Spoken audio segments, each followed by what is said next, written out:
tuli mu kitaabu Al-Janaiz, kitabo ekyogera ku byabafu, olw'ensonga nti ebyabafuze programu zotayinza kwegaana, tuzibeeramu buli kanaku kufiirwa, mikwano gyaffe gifiirwa, ffe kennyini tufiirwa n'ebiringa ebyo. Bismillahi rahmani rahim.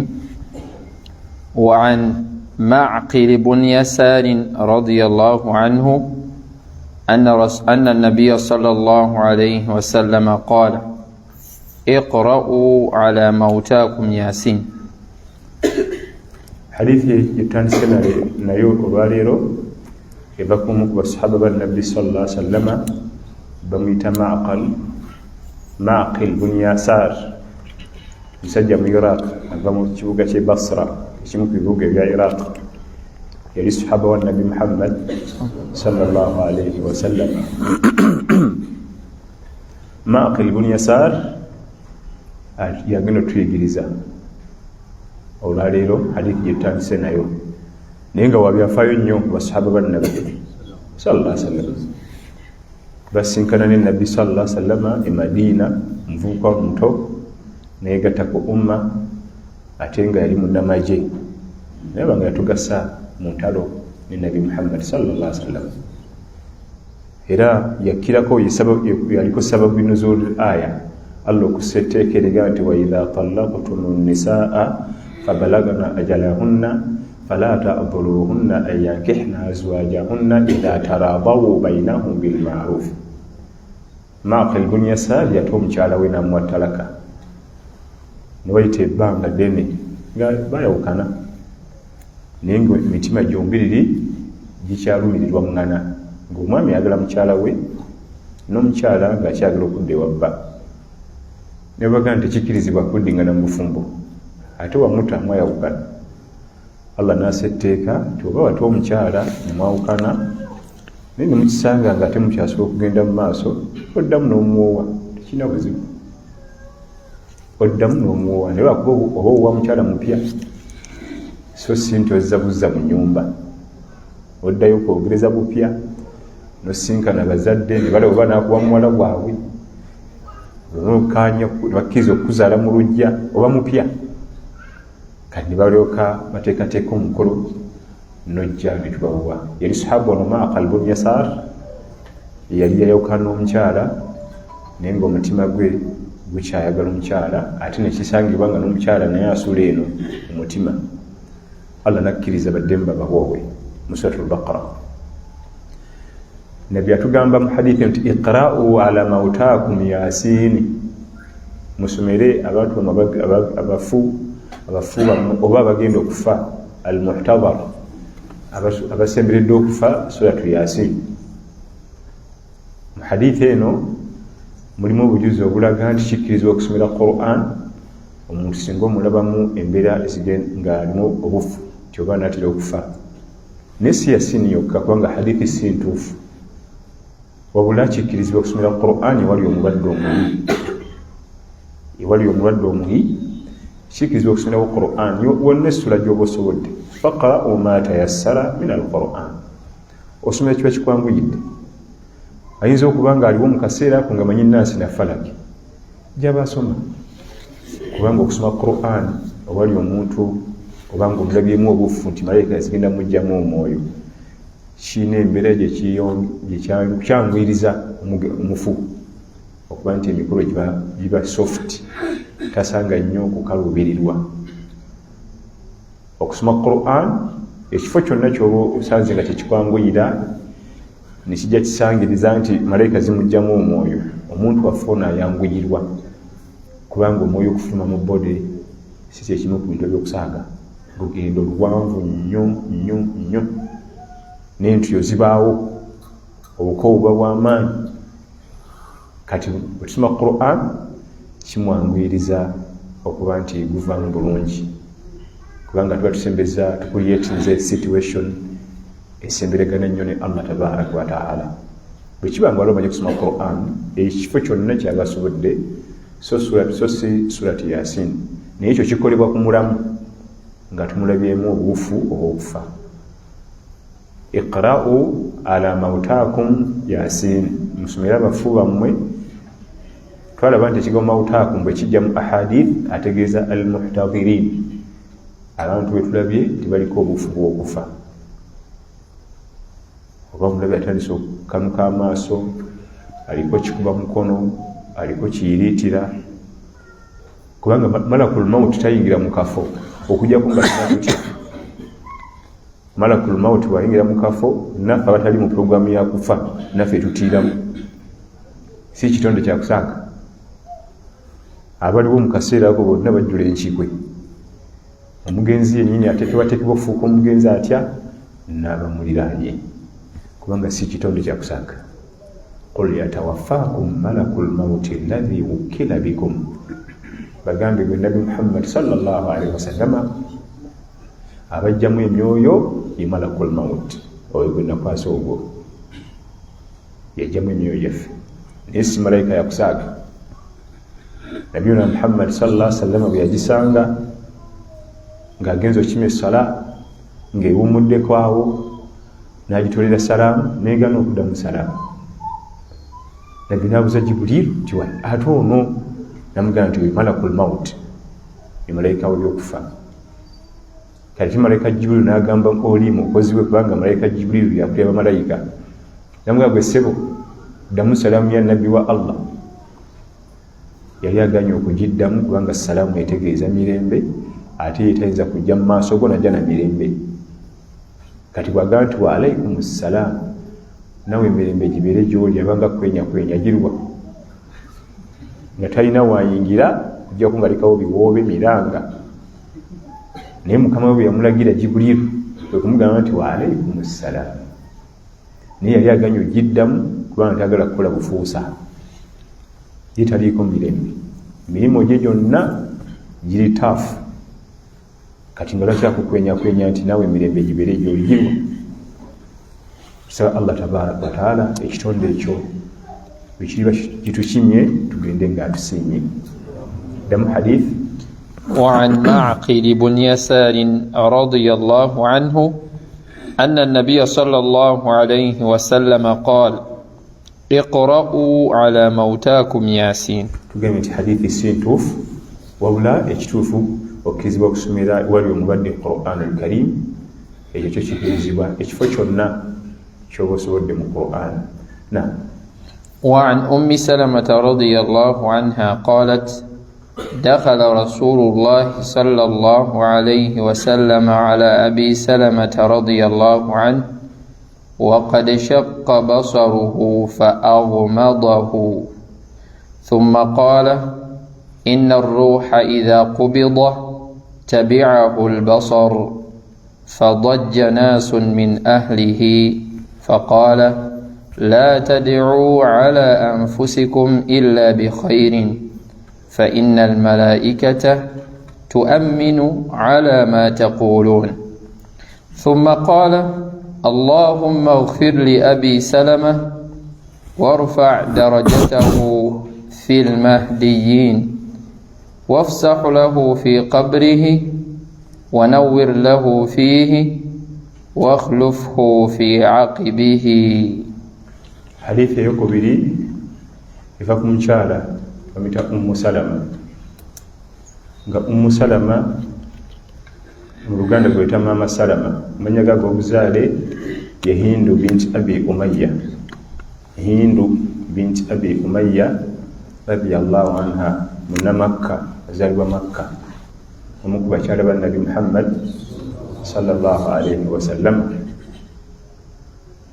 Bahindu bali babiri abaali abaatiikirivu mu umma nga bonna basahaba. Waliwo Hindu binti Utba eyagula omutemu ate Hamza, oyo mulala yagulira Hamza omutemu naye ate oluvannyuma yatola shahada, era naye tugamba radiyallahu anha kubanga naye yayingira obusiraamu oluvannyuma. Kati wabirawo Hindu binti Abi Umayya ali mu maaso gaffe leero, mukyala wa Nabi Muhammad sallallahu alayhi wa sallam. Kyokka ate mu hadithi eno atunyumiza ebyaliwo nga tennakufumbirwa Nabbi, ng'ofumba obukadde ewabba eyasooka omuwasa nga muwala muto bamutanga Abu Salama, Abdussalam bun Abdulaziz.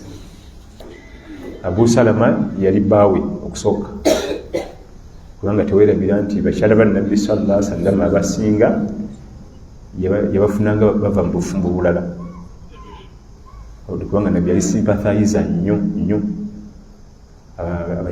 abasajja bafiiranga mu ntalo ate omukyala asigaddeawo n'obwana nga mugayana tubeere ffenna wamu n'abato olw'ekisa ekingi kye yalina sallallahu alaihi wasallam. Era olwo bagenda babungeesa ebigambo bibajja ne mu ddiini Nabbi yali agwirana nnyo n'abakyala ng'alina omuluvu mungi. Ekyo ekigambo toyinza kusigala mu ddiini ya Busiraamu n'okifulumya mu kamwa n'okirowoozaako obulowooza ate nga si bwe kyali, wabula abasajja yebatwalanga mu ntalo ne bafiirayo kati omukyala asigaddeawo n'obwana nga muganya tubeere ffenna wano nga tayinza mutwala tubeere ffenna nga tamuwooyi. Kati Salama y'omu ku bakyala Nabbi yatwala olw'ekisa n'ennaku gye yakwatibwa ng'omwami we afiiriddwa kubanga Abu Salama yafuna ebisago by'amaanyi nga tuli e Uhud mutalo. Ebisago byali by'amaanyi mutalo we Uhud ne bigana okuwona. Yali musajja mulwanyi Nabige generaali ne bamujjanjaba ebbanga eriwanvuwa, ebisago ne bigana okuwona. Kati Salama mu hadithi n'atunyumiza yarazze omukyalira omulwadde sallallahu alaihi wasallam naye agenda okutuuka ewaka kumba omulwadde yali yafudde dda naye ng'ab'ewaka tebamanyi. Kyava agamba nti dakhala rasulullahi sallallahu alaihi wasallam ala Abi Salama wa qad shaqqa basaruhu. Omwami no bwe yafa amaaso ge gaali gakanuse nga gatunudde waggulu. Kati ab'ewaka baali tebakimanyi nti eyo sayini yakufa, bo nga bali mirimu gyabwe, abakyala, abaana, ab'obuwala, ab'obulenzi bamuyitako. Kolo Nabbi yazze okulaba nga bwe yakola nga yatiranga okujja okulambula musajja we kubanga ali muyi. Bwe yatuukayo nga waqad shaqqa basaruhu ng'amaaso ge tegakyatemya, fa aghmadahu n'agasindika ne gadda kubanga gali gatunudde mu kawompo waggulu. Kati n'ayogera ebigambo inna ruuha idha qubida tabaahu albasar, omwoyo bwe guggyibwamu amaaso gagugoberera. Kyobalaba gatunula eri mu kawompo kubanga guyite mu mutwe gaba galambadde bwe gati agakanuse. Kaakati ab'ewaka baali tebannaba kukitegeera nti omwami yafudde. Fadajja naasun min ahli, ab'ewaka ne batulika ebiwoobe emiranga kubanga baategeera nti munnaffe atufuddeko. Baali tebannakimanya nti munnaabwe yafudde. Emiranga ebiwoobe. Kati ate Nabbi n'alaba nga ate bakola ensobi n'abakyukira. La tadimu ala anfusikum illa bikhair fa inna almalaikatu aminu ala ma taqulun. Abange temwogera bigambo, temwesabira dduwa mbi, mwesabire edduwa ennungi kubanga kati bamalayika abali wano bamiinisa bye mwogera. Andese mu nnyumba ngenda kubonaabona n'ensi, ngenda kubeerawo ntya, ezo ziba dduwa. Oyo kanfuddeko kati nze ngenda kubonaabona bunyi ezo dduwa. La tadimu ala anfusikum illa bikhair, temwesabira kujjako ebirungi kubanga abakyala, abaana ab'obuwala obugumiikiriza bwabwe butono ku musiiba ogw'okufa. Kati Nabbi sallallahu alaihi wasallama n'abasirisa n'abagulirira. Bwe yamala ate n'addayo ku musajja we generaali n'atandika omusomera edduwa, Allahumma gfir li Abi Salama, ayi Allah nkusaba osonyiwe omusajja ono abadde ankoledde emirimu mingi. Yakola emirimu mingi nga twagenze kugera ku Abu Salama yekka bye yakolera buziba ne bukya. Yali akulira ebikwekweto ebikwesi. Yaliko ku ttiimu yasooka okusenguka okugenda ewa Najashi e Habasha, yaliko ku ttiimu eyo ne mukyala we Salama baali bonna nga baabonaabonera mu ddungu, amazzi ng'okumbako obukumbi n'owa munno kubanga bw'onoomira omuliro gajja kuggwaawo.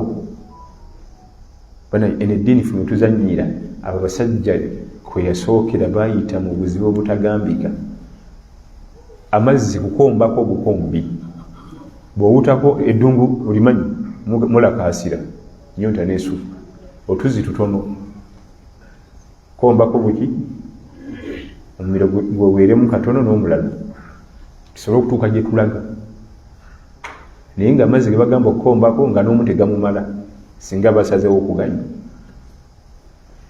omwami oyo Abi Salama Abdussalam bun Abdul Uzza yaliko amanya ge Abdussalam bun Abdul Uzza g'obuzaale naye bamukazaako taata Salama kubanga ye first born waabwe ne mukyala we Abi Salama.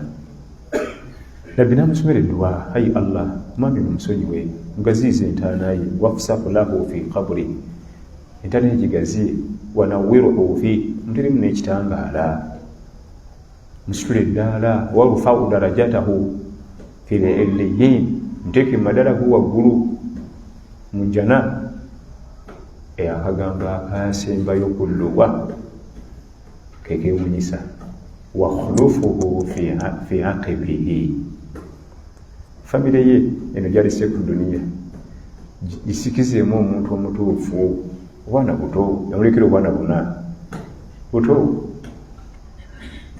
edduwa zezimu ku dduwa zolina okwesabira ssebo buli lukedde singa Allah aba akugyewo ssebo oba nnyabo Allah aleeta omwami mu makaago famire yo nga tejja kujula nga n'abantu bajja kukiraba nti dadi yafa naawe nnyabo osabire famire yo Allah singa aba akugyewo omukyalo omulala omwami ogwanaawasa abaana baleme kukiraba ti ayo nomami tatuzaalo era edduwa eyo Allah yagyanukula kubanga nabbi sallallahu alaihi wasallama yawasa omukyalo oyo ne ttiimu ye yonna n'agitwala abaana bana bonna ne bafuna ekyokulya ne bafuna shelter ne bafuna n'ekitiibwa kubanga taata waabwe ye nabbi wa Allah ne bayingira first family omukyala nayingira first family ezimu ku dduwa zetulina okusaba ffe tusaba bya bugagga byokka maali naako okajjukiranga nti bwe mba nvuddewo otunuulire obwana bwolina eka Allah aleetemu omusajja ng'abaana bange bayinza obutakiraba nti dadi yafa nga bawulira kiwulire amakulu ng'agenda creatinga environment ewaka ngagibwalina era omusalama ono yakaabanganya amaziga nga nabbi ajja omukubagiza nekitwala emyezi egiwerako ng'akyakaaba naye lumu nabbi namubuuza ekikka by'amaziga ago gonna kyekiki namugamba nti ya Rasulallah taata Salama yali musajja mu nsi muno tewaliyo omusajja ayinza mwenkana tekisoboka yali musajja ow'empisa munnaddiini omukkakkamu atali nnyombeesa wadde mbikyamizza naye oluvannyuma nga amaze omuwoowa sallallahu alaihi wasallama nga bali mu mukwano gwabwe yamubuuza nti waŋŋamba nti Allah tayinza kukuwa musajja alinga Abi Salama ti ekyo nnakyogera kati ogamba ki nti oli byali biwero kubanga yali amaze otuuka mikono gya Nabbi Muhammad sallallahu alaihi wasallama. Sheikh Bosa gwe nsinga okuwulira ng'akubiriza abaami okuwasa bannamwandu era kirungi kirimu empeera naye empeera ziri mu kutwala buvunaanyizibwa omwami bwe yaleka namwandu bamulese mu kazigo alina obwana talina renti obwana tebulina fiizi tebulina kyakulya medico noga nti kale nnyabo gyamu tugende ne ttiimu yo yonna byonna nja biprovidinga so si namwandu omugagga ffe tubala namwandu muki niyo okugamba nti Hamza yafudde omukyala ali wali kazigo n'obwana 6 tigende webagajja family ani agendayo kubanga tuyinza kuweerera abaana bo fees notafuna mpeera tuyinza kugulira abaana bo kyakulya notafuna mpeera tuyinza bawa medical notafuna mpeera tuyinza basasulira rent notafuna mpeera awe wali empeera so si bedroom abantu batunira bedroom yo buvunaanyizibwa buno abaana b'omugenzi kubanga olwedde bamulekwa ate tumanye empeera eziri mu kulabirira mulekwa tekiri haramu kutwala namwandu mugagga naye olina okubeera kwegendereza kubanga si kulwanga ate sindiza bamulekwazi olyaggwe kubanga omukyala bwakwagala ngaalaba otambuza bigere nga sikagulira emmotoka bwakwagala engoye zo za faaji ezaffe muzimanyi tuli basajja banaku ngagula amasuuti ag'ebbeeyi kuzabaki zabamulekwa kati nabbi sallallahu alaihi wasallama mu ddwazi yasabira musajja w'ejjeno abi salama wakhulufuhu fi aqibihi musikize mubano baali semabega abantu be omuntu ananyigawo ebiwundu ebyo eyeddwa ogisabiranga nnyo famire naddala allah abakututeeka emaka kukaaba akututeeka mu nsenyu entukuvu si maali yokka ffe tumanyi okusaba ekintu eki era oyo bamugamba nti omukisa weguli baako byosaba ayogera eki maali waliwo n'ebirala oyinza okujja mu duniya muno atemya alwa nawo okutemya bwo tibafumye edda duniya naye abantu baffe tulina eka obuto n'abakyala nabo bwe batyo baleeta omusajja ewaka ng'ovuddebwo abaana nabayisanga bayeekera olite abaana ne balabira ddala nti dadi yafa dadi bwe yalinga wabitulabanga bino ate bwekituka ku bakyala ne bujja bagera kubanga ba abakyala obujja bubaluma hata ne bweyasanga ng'oli yafa era bulagira ku baana b'omugenzi tayagala mujja we kyokka ng'oli mufu n'alyoka abonyaabonya abaana ba munne yafa olw'obujja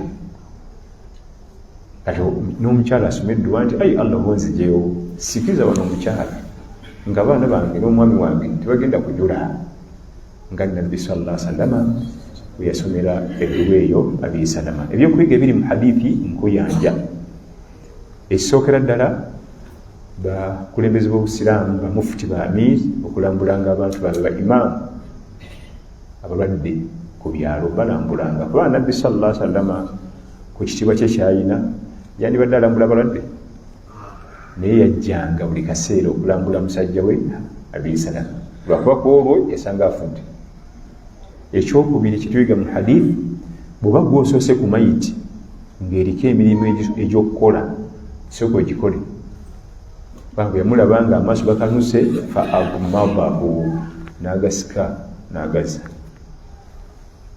kitegeeza kintu bw'osanga mayiti ng'eriko emirimu totya sooka okutereeza emirimu egyo oluusi omugolola alina ekkalambala nga eyewese oluusi okuzza amaaso ge oba okusiba akaba ayinza okuba badde akatadde funa ekiro n'okasiba n'okagatta n'osibawo totya hadithi etuyigiriza nti bw'otuukira ku mayiti n'olabawo omulimu gw'okukola sooka ogukole oyo gwotegeezi bali kubanga esooka kusiba esooka kumuzza maaso n'alyoka abiika n'abulira abowaka nti omuntu wammwe nno muli mu kudda muno namuli ono mufu ate olwo ne batandika okuba ebiwoobera emiranga ekyokubiri ewali omufu bw'olabawo ensobi zitereeze kubanga batandika okwogera ebitakwatagana n'abayigiriza sallallahu alaihi wasallama era n'asomera n'omufu edduwa ddamu hadithi tulabe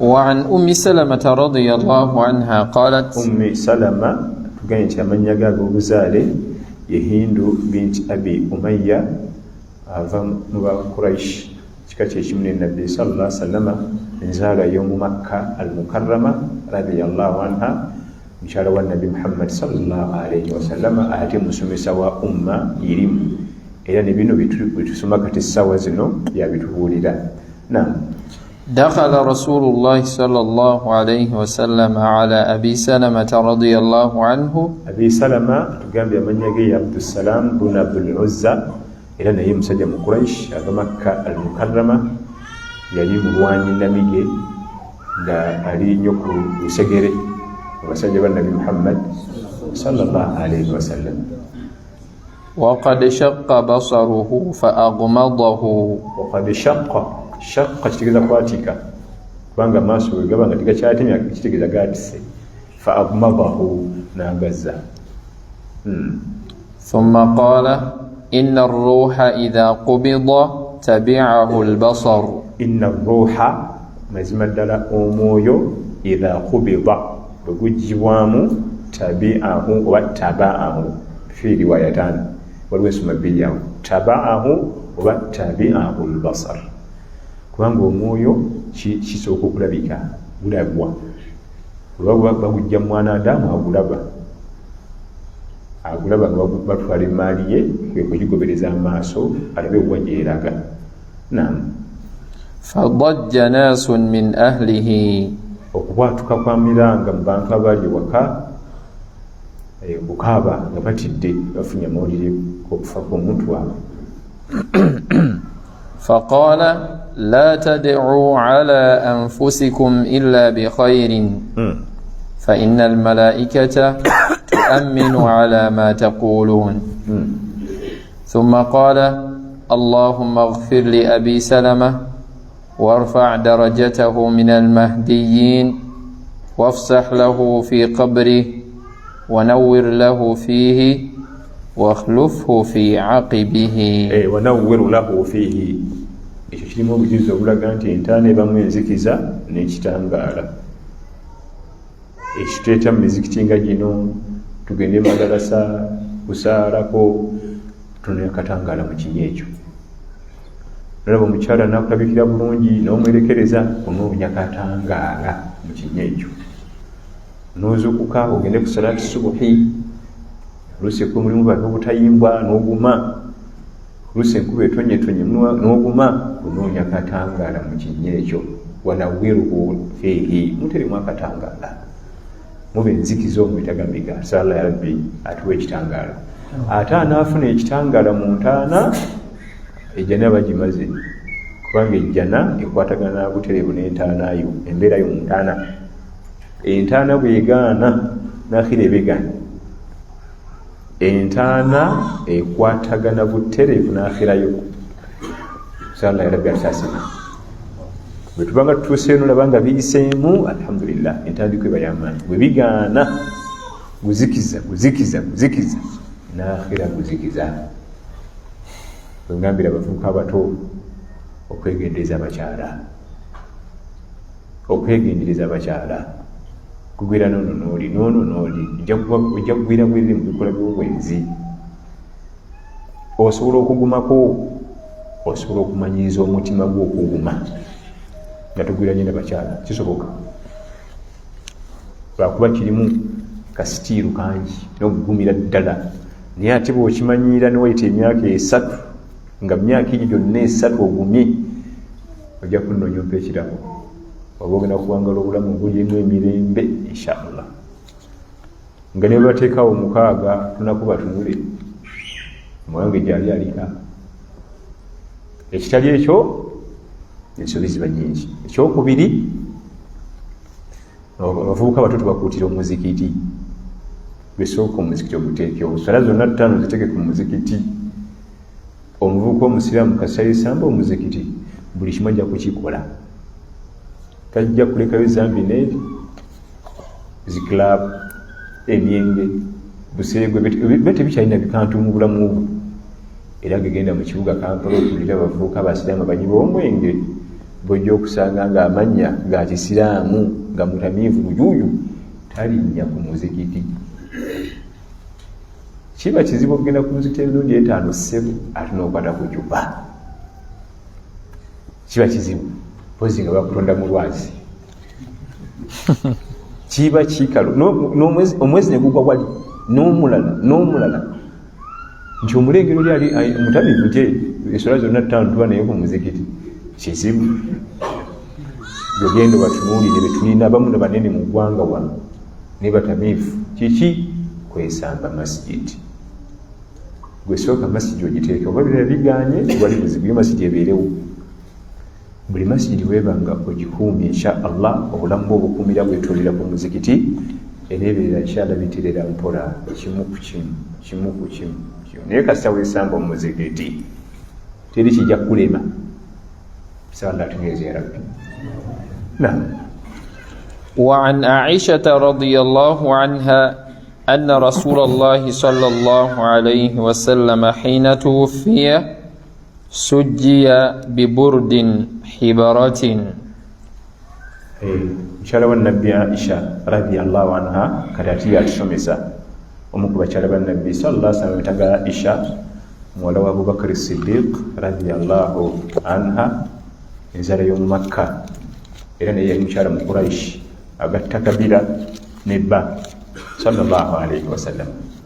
Abaquraish ye kabira esinga okuba ebbeeyi mu nsi yonna nabi mwafa era tewaliyo kabira erina gisinga abadan ikyasinga okuba ebbeeyi era mukuva Nabbi Muhammad sallallahu alaihi wasallam ne basahaba abakulu bonna bava omwo Abubakar, Umar, Uthman, Ali bonna baali basajja ba Quraish teri ababbali bonna bali basajja ba Quraish.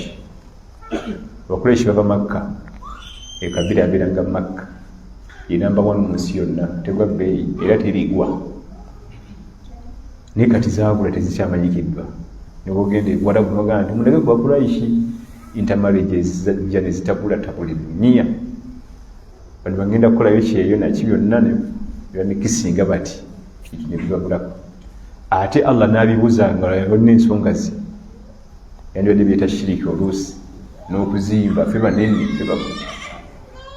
Aisha radhiyallahu anha atubuulira ebyaliwo ng'amaze okutuka sallallahu alaihi wasallam.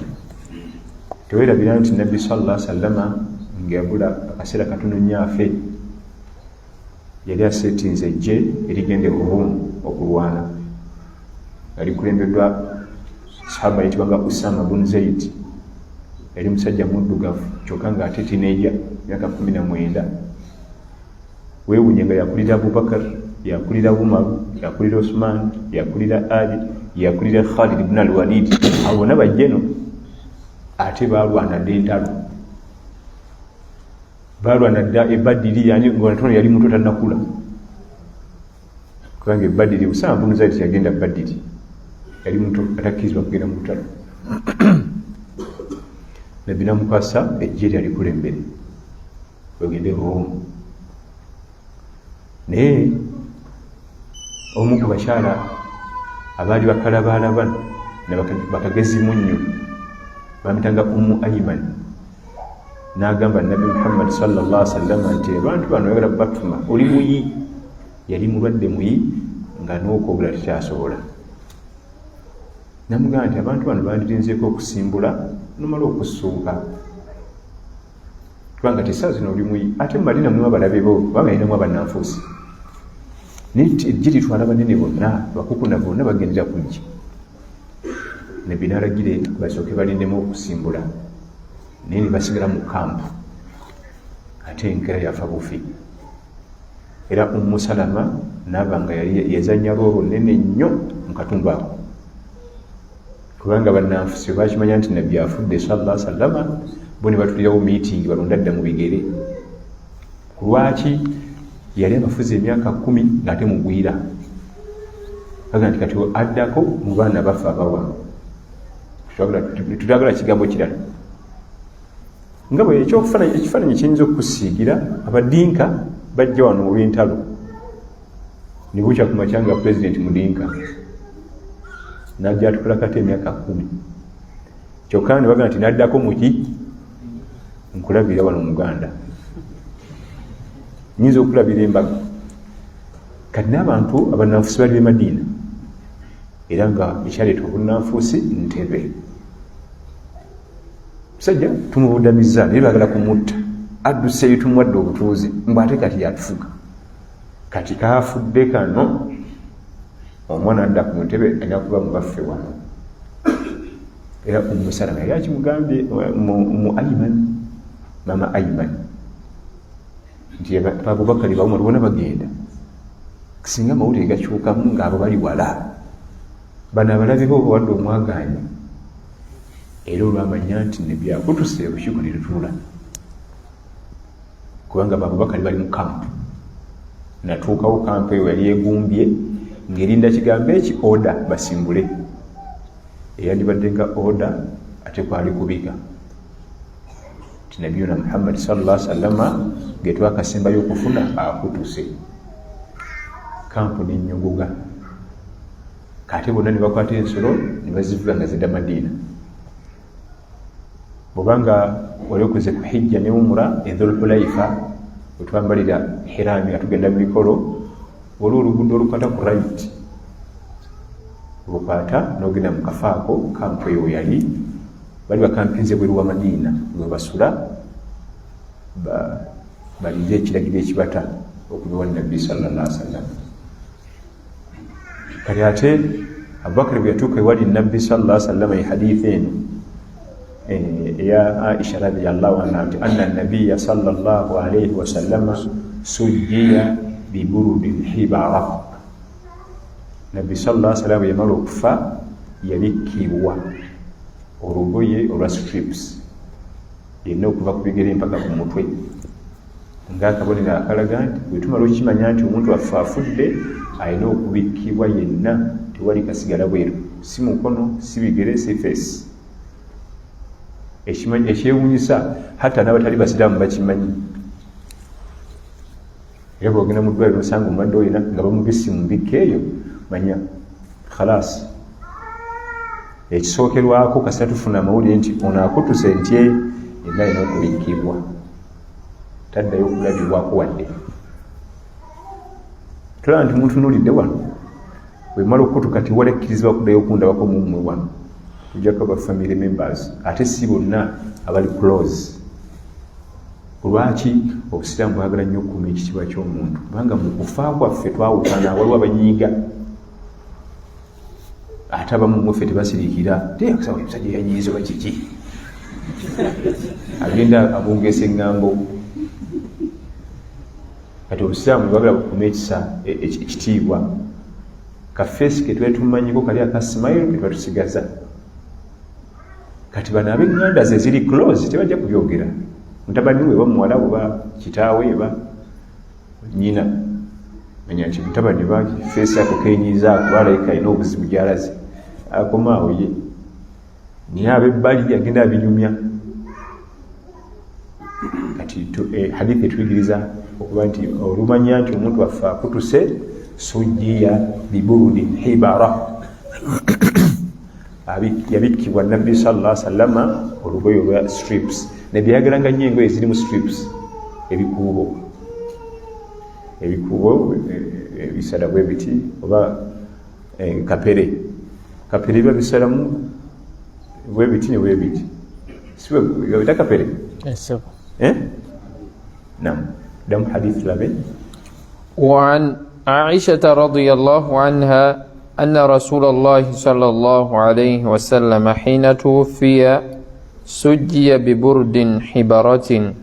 ببرد kyekikunta hibaratin ekirimu ebikuubo bakimubika. Naye wali wetubadde nti Abubakar yatuuke wali Nabbi sallallahu alaihi wasallama, ate aba yakatuukawo ne bafuna amawulire nti waliwo akakundi kalina meeting gye katuddemu somewhere nga mulimu ba elders b'e Madiina, ba clan leaders, naye situmanyi kigenda mu maaso. Kati Abubakar n'agamba Umaru, sooka omperekereko tulabe abatudde bakola ki. Naye Allah tabaraka wa taala yakola eddunia eno, omuntu aba yamuwa ekitiibwa aba yamuwa ekitiibwa. Ebyali mu meeting byonna byali birala nnyo nnyo, tetujja kukkiriza. Omwana alina okuddako, alina okuba nga ava wano tumugeza ffenna tugenda kussa ekigambo eyi. Bwe bayingirawo, Allah atusaasidde, ne bakama baffe bazza alhamdulillah, kakati meeting egenda kutambula bulungi. Kyokka ng'obwedda boogera bisongovu. Kye baakola abagamba Abubakar ayogereko eri meeting. Ng'ofunze bagamba nti nze mukulaba okwange General Umar radiyallahu anhu mbadde nteesa yabasikira Nabbi sallallahu alaihi wasallam atukulembere n'atottola ensonga ze lwaki, era bonna olukiiko ne lukkiriza nti Umar katufuge. Kati bajja bakola ensobi baga nti naye ne Umar ayogereko, nga bakwasa Umar ye n'abaga nti nze mukulaba okwange mukulu wa Abubakar oyo eyandibadde atukulembera n'agenda totola ensonga nibamugalekera awo Abubakar atwale stage. Naye ebyo tubyogedde mu bufunze byatutwalira ddala obudde. Kyova bannabbi sallallahu alaihi wasallam yasulawo nga taziikiddwa ate ng'atukubiriza obutasuza mayiti, obutakereya mayiti. Bali abaali eri babuuza nti abaye ki ekigenda mu maaso? Waliwo miitingi etudde wali erimu abakulu babiri, Abubakar ne Umar wetulinda. Ffe tubyogedde bwetyo mu bufunze lunaku lulamba bateesa. Naye Umaru radiyallahu anhu bwebimu ku bigambo yebagaa nti babanga Abubakar Siddiq radiyallahu anhu yaguma mu Makka n'abeera ne Nabi Muhammad sallallahu alaihi wasallam nga buli security organ banoonya n'aguma. Umupoliisi abanoonya, LDU abanoonya, military abanoonya, bambega abanoonya, buli kamu tiyamwawukanako.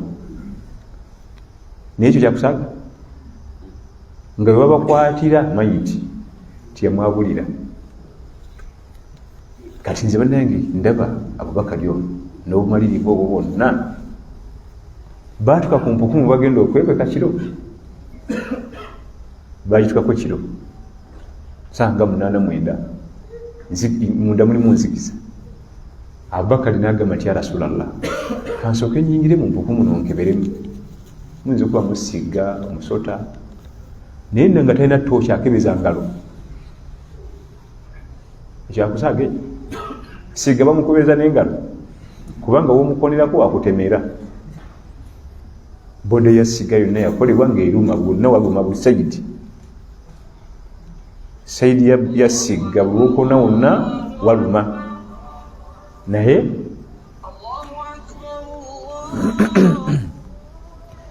nakyekingayo ebyo si bitiibwa bya Abubakar Siddiq. Era lumu nabbi yasanga Abubakar Siddiq sallallahu alaihi wasallam ng'akaaba mu masjidi. Nababuuza lwaki Abubakar mumukoze eki? N'abalowoni nga temuddangamu kuzannyira kwa Abubakari wange. Bwe Umar bwasukana kunjigga n'ekiso kubanga Umar yayigako ku nabbi nga tukyali e Makka. Aga leero tasula kyokka omusajja muyiga mu lwanyinamigi takwatikako ekifuba bwekiti. Aga nti mwemutuulaawo bagenda kubika zingenze kuyiga Muhammad tagenda kusulawo leero. N'abawoni nga temuddangamu kuzannyira kwa Abubakari wange gwe Umaru wanjiggako mu Makka ng'ebigambo biganye. Abubakar yanzikiriza nga lumu olwamugamba nti munange ndi nabbi wa Allah ati wali buzibu kati oli nabbi. Kati si ekiddako ti la ilaha illallah tikali la ilaha illallah ekiddako. Naye Umaru nabbi waddi. Abubakar Siddiq radiyallahu anhu bwatyo n'abanga yayitamu olw'ebigambo munne byamwogerako Umaru ibn al-Khattab radiyallahu anhu ng'alaga abantu olukiiko olwo nti banayinza endaba entebe eno esaana kutuulibwamu mukulu Abubakar Siddiq radiyallahu. Abo nno bayita salafu salihin abali ku nkono entuufu. So siga nti nze nja kubafuga buli kimu nempa obwesigwa. Bo bayogeranga ebigambo ng'alaba nti abanaye oli ansingako okusinga ku nze wadde mwe mulabanga nze akola ki asobola. Kakati twali tugenze lumu hijja nga tumaliriza tujja kuma ku hadithi omuvubuka nga alagula kitabo bakita Siyaru A'lamu Nubala li Imamu Dhahabi. Kitabo kinene kigula $3. Bakita Siyaru A'lamu Nubala. Kati nitukijjayo omusajja atunda ebitabo mu library Mwarabu n'alagira abakozi be bayindi ne bakireeta wano. Kati nampita nambuuza nti ekitabo kino kikyo? Ne mugamba nti kyono ono bwedda kuvuunulira nga sobola kwogera naye nti ekitabo kyange bakizeeyo waggulu sikyakitunze. Ne mugamba nti baaki ebyo otasobola kusoma kitabo ekyo sawula muli azamaanya sente zazisigazi. Yagamba kimubuza agamba nti oyo beginner kino ekitabo si kyaba beginners singa kibadde kikyo gwe balina kibaguza naye bwe kiba kyoli ne muyita ne muvunja nti wayi musajja aganye tuguza ekitabo tulaba abayindi bakizaayo eri nanga nti olaba n'ebyo obimuvuna buvunulizi kati akitwazaawa kati ne mugamba nti kati asome biruwa yamwarubawuna Nawawi jukira nti yazze kutunda bitabo yajjayo akatabo kwekatika yamuwa namugamba nti akabaagula kabatandikirako netumwaliyala 2 zesinye 12 eyali agenda okufuna $3 si emiliyoni ya Uganda yamala afunye 10 ezi naye nga siga nti abatuguza yali atulyaza amanyizi ate yazze kutunda naye yagaa nti oyo ekitabo ekyo si kirasiiri nisazze kutunda kumazaawo nakufunamu naye tekigenda kumukasa atandikire mu nassale mpola agende ng'alinnya naye kati ekitabo ky'abantu bali ku yunivasity akirazaawo yamuwa akatabo kamu nabwo musasulako mugende abo nabo gye bali so sinze ntunze mazizaawo sente nzifunye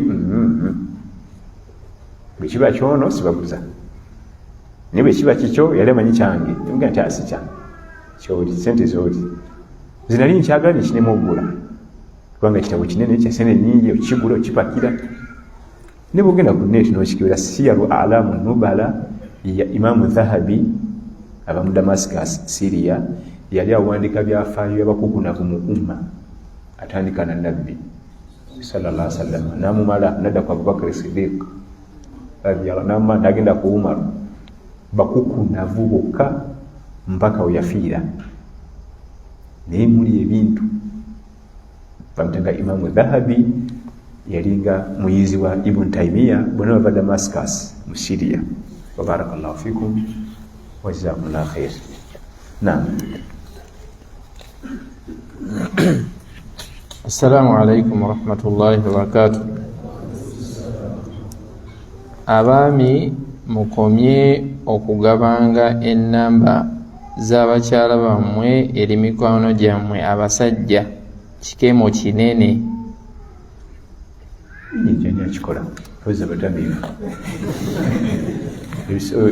ekyo omwami waba akikola ayinza okuyingira mu hadithi eya Dayuth nabbi gyatugamba sallallahu alaihi wasallam la yadkhulu aljannata ad-dayuth tagenda kuyingira jjana sekibotte ye mwami nga talina bbuba eri mukyala we era ng'alengera n'omwami anyumya n'omukyala we ne baseka n'atawuliramu kantu konna mu mutima banyumya biki baseka ki oyo tagenda kuyingira jjana. Sekibotte ye mwami amanya nti fulani alina enkwatagana n'enkolagana y'omukwano ne mukyala wange eka nga talina nakyawulira mu mutima tagenda kuyingira jjana. Nga lwaki ekimunemesa okuyingira ejjana? Ayambako bali okukola amazambi. Anti omukyala muga nti totya weze weewanga abiri nako talina buzibu. Kati amazambi gali ge bakola enagafunira mu ddabo kubanga yandibadde ateekawo security tataddeewo yandibadde ateekako sitiiru ekikufulu eya sitiiru tekuliko wadde. Abalala baza nti Sekibotte yabeera mu nnyumba ye n'asirika omukyala naaba nga yayogera nedda si yoyo omukyala naaba nga yateesa ebisembaye waka si yoyo Sekibotte banamujja kakati ng'otandika otya okukwata essimu ya mukyala wo okigabira omusajja kabakabone akalaga nti oli Sekibotte siga nti waliwo bizinesi tiwange mukyala wange yalina adiwe yatunda ebintu ebyo jamukuira akaguzi ng'otandikirawo ye ku ddiiru ki kujjako obutamiivu obuwedde emiri kubanga omukyala wo oteekeddwa okuba nga omububira abateeka g'obusiraamu kakulagira okuba nga olina ebbuba omukyala. Aisha atunyumiza radiyallahu anha nti lumu abaali waka n'omuvubuka atudde awo mu ddiiro banyumya nabbi najja sallallahu alaihi wasallam n'abatolera salaamu n'abayitako n'agenda mu bedroom. Aisha najja mu bedroom nabbi namugamba nti oyo mwami kyali mu ddiiro nga kafeesi kakyuseemu kuba nabbi yatunira omuvubuka nga tamumanyi. Aisha namugamba nti akhi min arradaa oyo brother wange mukuyonka twayonkako omukyalo mungu buto naye amakulu abamuganda we mukola ki nakyusa eddoboozi sallallahu kati ya Aisha انظرنا من إخوانكن من الرضاع فإنما الرضاع من المجاعة فإنما الرضاع من المجاعة gwe Aisha wegendereze nnyo ezinganda mu kuyonka ezo byowuzambu muganda mu kuyonka mwegendereze nnyo kubanga oluganda oluva mu kuyonka ateekeddwa okubanga mu kaseera ko yasobola okuyonka nakkuta فإنما الرضاعة من المجاعة kubanga omwana omuto yasobola okukuta okuyonka omuntu omukulu nibwayonka atya tasobola kukuta amakulu nabbi ng'alaga nti waliwo obujja waliwo ebbuba omuvubuka oyo simutegedde oyo akola ki mu ddiiro lyange yali amugobye sallallahu alaihi wasallam amakulu bugamba omuvubuka oyo ava ewaawo saagala kundakula bwabanga nabbi wa Allah tabaraka wa taala aina ebbuba ku mukyala we n'okumubuuza akaana akataano oyo ate namwe bannyabo omwami okubuuza kiba kitegeeza nti ate kyekirungi ate abakyala abamu bagamba nti ebbuba alina ebbuba bw'olabanga nga omwami we talina bbuba noonya walla gy'olaga ovaawo tolinawo makulu omukyala yenna bw'alaba nga bba we tamububira kiba kitegeeza ekifo kyalimu si kituufu anoonye walala naye ate terina kusukka nnyo bwakunnyonnyola kimala kyokojja ekyo kimala so si kutandika kubuuza kojja waddi waawa njala kupa enamba gye ndabe gyage nasooka kojja oyo n'alyoka kyankalanye wako kumala emyezi esatu tinamugamba kojja naye negibuli nakyambuuza akala n'akataano atyo kubanga ate nebbuba bwe lisukka ate litabula ate waka era nga bw'olaba n'obujja bwe busukka ate emirembe giggwaawo omukyala taba na mirembe n'omwami taba na mirembe n'omugole gwe baliza omupya tagifuna naye nga obujja kirungi bwekibe ebintu byonna Allah yabikola nga buli kibeere kyekigeero kiba kya mugaso hatta ne guba munnyo mu mmere bwe guba mungi guleeta bizibu ate akatini kigwanoozi ate ogw'ekigero n'obeera sukaali wabeera mungi nnyo nnyo ate yakaayi ate bwe kaba katini tebyawoomye ate ak'ekigero buli kimu khairul umur awsatuha olubeerera ekisinga okuba ekirungi ekyo wakati kati ekyo kati nebbuba obusiraamu bulikubiriza naye esaamusaamu si kujjayo majambiya kumenyamenya bintu waka ne bannyonnyola omuntu okumala omwaka mulaba naye omusajja oyo yali ani saamutegeera newaita omwezi naye omusajja oyo yali ani omutima gwawe gukyaganya okutebenkera abange. No.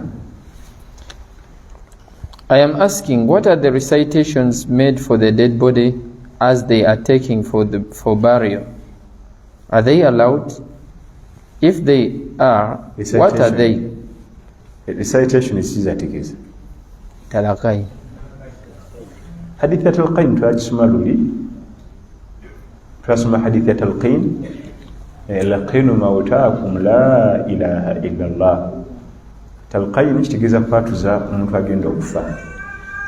Naye bye tugenda twogera nti la ilaha illallah, la ilaha illallah, ekyo ebyo nabbi teyabikola sallallahu alaihi wasallam wadde basahaba. La ilaha illallah bajatuza agenda kufa nga bwe twalaba hadithi eyo n'ebyokulabirako byayo. Bwe tubikola tuba tukola byabuzuuzi mu ddiini. La ilaha illallah na kujimuyambako nga akyasobola okwatula kubanga talqin kitegeeza kwatuza ate omufu tasobola kwatula. Talqin kitegeeza kwatuza ate omufu. Definition ya kigambo talakaini mu Quran, mu hadith ne mu language, Arabic language wonna ogenda ogisanga etegeeza kwatuza oli terina wejjira nti oyogere bw'okizuula toyitasobola kuddamu eba tekyali talakaini. Kiba kiki nange simanyi. Is it allowed to bury Muslims with tattoos and medals on their bodies? Omufu bwe tumusanga alina ebintu ebitakkirizibwa mu Busiraamu ku mubiri gwe ebisobola okuvaako nga tetumukosezza bivaako ng'empeta, essaawa, earrings, ebikomokomo naye ebiyinza okuvaako nga bimukosa tubireke kubanga byotakkirizibwa mumukolako mu bulamu tobimukolako mu kufa kubanga kati ttatu kiba kigenda kusalawo naye oyinza okusalawo nga mulamu kyonna ekintu nga tosobola kukikola ku muntu nga mulamu tokkirizibwa kimukolako mu kufa asigaza haki ze zonna rights ze zonna zisigaza badde afudde teri ekyuka siga nti mumanyi kyemukola nti ttatu eno egenda ttatu yali ya musaalaba anaatuuka atya naye mu maaso ga Allah muleete akambe tusalewo ekifi kino tekikkirizibwa kiri haramu kubanga ni mu bulamu obadde tusobola kusalawo asobola okuba nga yagikubako nga tanatola shahada kati ngeze zitavaako oba yagikubako nga akyali mu byakivubuka tannakulungama naye tukubiriza abavubuka bonna abakuba ttatu ziri haramu naye bwebanga wagikubako nga tokimanyi tawuba yaayo kukitamwa mu mutima kyekisooka ekyokubiri toddayo giraga bweba eri ku mikono kitegeeza obulamu bwe obusigadde ogenda kwambalanga mikono miwanvu kubanga okugiraga obanga ate alaga nti wetona oba wekuba ttatu tawuba yaayo toddayo giraga muntu pozi omukyalawo okuba mwami wo okubanga ewaka ate onobera mu ngoye kiba kitegeeza okuddamu okwambala buno obusaati obukoma eno butishaati obunedda kubanga nogibikka emekuddayo kulabika ezimu ku tawuba zaayo bwe ziba nga oli okukemika ekasiimulako nekasiimukako nga tofunye ekisago naye bwe kiba nti ate okugijjako enafuna kisago gitammwe oyambalenga engoye ezigibikka obulamu bwo obusigadde. Nabbi sallallahu alayhi wasallama n'oyo omukyala namwandu Ummu Salama muwali muke yabawoowa ate obuuziza oyo yekka alina 12 lwaki obuuzako namwandu alina 12 ekisooka ye Nabbi sallallahu alayhi wasallama yali yakkirizibwa omukyalo okujja n'amugamba nti ya Rasulallah nkwegombye n'akwata bukwasi ku mukono ne bapangisa wali akazigo ye yali kyakkirizibwa ate ffe ekikkirizibwa baga nti nkwegombye tugende mu bazadde tulabe bwe banakkiriza ye yali yakkirizibwa ku lwaki tewaliyo famire mu nsi yonna kumanya nti muwala waffe nabbi amwagadde ne banyiiga eriridako eyammwe mwandibadde munyiiga nti muwala waffe nabbi sallallahu alaihi wasallam amututte muyinza okusala ekiro kyonna nga mwebaza Allah tabaraka wataala kubanga mufunye kyaki kyabbeeyi mu famire nabiyullah khayri khalqillah ekitonde kya Allah esinga ebbeeyi nekiyingira mu nnyumba yammwe nekijjamu omwana ezo si baraka ye teyali ngaffe ng'omutwala wani yagambye amutwale oyo tumanyiko ABC yalina enziro nnyingi kati nabbi wena mukata nziro ki ye yali yakkirizibwa okuba nti atwala nga tewalina kuwoowa naye omukyala we yasooka yamuwoowa Khadija binti Khuwailid radiyallahu anha kuba yayita nafuuka nabbi nga n'obusemu tebunnajja yamuwoowa mu kwowa okwaliwo ebiseera ebyo kwali kumanyikiddwa kwe bali batambulirako era n'omukolo gwaliko abantu. Assalamu alaikum. Abakyala basigadde tetulaba nk'obujulizi nga bawoowa abakyala basigadde sallallahu alaihi wasallam naye yalindanga idda neggwayo emyezi 4 n'ennaku 10 ne periodi endala neyitawo yalindanga idda neggwaako nalyoka ate abatwali ate si kutwala butwazi naleta idea dino zibadde nteesa ABCD yandaba wandize ne tubeera ffenna obiro okirowoozaako kati ng'omukyala yenna Rasulullah sallallahu alaihi wasallam mugamba nti njagala kuwoowa nti ate ekiragasa myezi 3-5 nga ndowooza ku ekyo nabbi kubanga eri first family ogenda mu state house. Ndi mufumbo nina omwami naye munnabulaaya andabirira n'abaana baffe 2 kati tumaze emyaka 2 n'ekitundu aŋŋamba akomawo naye tajja kati nina omwami anjogereza ayagala kumpasa koze ntya? la ilaha illallah. Omukyalo omufumbo tebamwogereza, kiri haram. Era omwami oyo kyakola kiri haram okwogereza omukyala omufumbo. Abamu ku bakyala abali haram okwogereza ye mukyala omufumbo. Tokkirizibwa munyega kigambo kyonna, kubanga ekisooka oba musajja musiguze, era naawe tugenyi omukyala oli mubi okumuwa obudde okuwanukula meseji ze, oli mukyala mubi kubanga oli mufumbo, tokkirizibwa kwogera naye ekigambo kyonna. Hatta oyo nebanga mubadde mukola naye bizinesi osira mukulagira n'ogisazaamu, kiri haram. Oba owulira ng'okooya oli olw'okuba alwayo wabweru, sooka okulozinga chapter. Ate abakyala abamu baba yala kulozinga chapter enkadde, asooka kunoonya walaga. Bamanya nti twako ono tujja kukwatagana ng'atabula eno bitabuka agende noono, nakyo kiri haram. Kubanga gwe ssebo oba osigula muka musajja, eno bitabuke onaasuulewo gw'otwale. Kati omukyalo ntumugamba taddamu kwogera na mwami ono gwagamba ayagala omutwala. Bw'aba awulira ng'akooye olindo lyo weewala, asooka nakulagana naye mu kuyimiriza obufumbo obuggalewo mu mateeka ga shariya ne idda ebbanga ligweyo. Bw'amaliriza alyoke aggulewo chapter empya noono. Naye okuva na leero omukyalo n'abuzza ekibuuzo kino, kiri haram okuddayo n'okweza kamesegi nti assalamu alaikum, kubanga kati oyo wabulabe eri obulamu bwa mukyalo ono ne ibaada ze ne bufumbo bwe bwalina n'omwami ono. Eyandibadde akyalinamu omutima ogulinda munne ate ono ayongera gunafuye tanzi wendiwa wewe bulaya najjani ayongera gunafuye. Kibuuzo ekisembayo. This medicine of plants, they bathe us when we are still young. This medicine of plants. Medicine of plants. Habo. They bathe us when we are still young and sometimes when we are old. Igi, bombo, kayayana, etc. Is it allowed in Islam or not allowed? Ekyogero kyentegeddemu kati ate. Kubanga ekyogero kye tunaba mu buto. Ekyogero nga temuli nniya enfu, bwe mulimu ebiga by'emikisa, mulimu bwaba mwana wa buwala abasajja bamunyayanire, omuddo tegulina mukisa gwegugaba, agaba emikisa tumumanyi. Tewaliyo kika kya muddo kyonna mu duniya muno kigaba mukisa. Bw'oba tumanyi agaba mikisa, gende wa sheekhe wajja mukubuulira. Era bw'okkiririza nti omuddo gugaba emikisa oba okoze shiriki.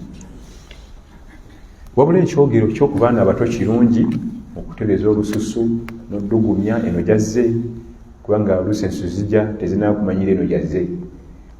Olw'okuba nti omuddo mulimu ebirungo Allah byeyalunga mu bikoola n'emiti byebafumba. Ebyo tewali buzibu mu nniya eyo bwetyo okunaba ekyogero. Naye okugamba mbu teyanaba balweza, kyobola batalina mikisa, teyanaba bombo, hatta ne mu bukubu mulimu okuba nti omuntu alwadde omusujja nanaba omululuuza n'agunywa ne bombo okujjanjaba endwadde. Naye okulowooza nti waliyo omuddo ogugaba emikisa, kiba kitegeeza Allah tabaaraka wa taala takyalina buyinza kukuwa mikisa by'ate byazze mu muddo. Tusaba Allah tabaaraka wa taala atugasire bye tuyiga, entuula zino azitukumiremu mpaka lwali tujja bulamu buno obw'ensi. Wassalamu alaikum wa rahmatullahi wa barakatuh.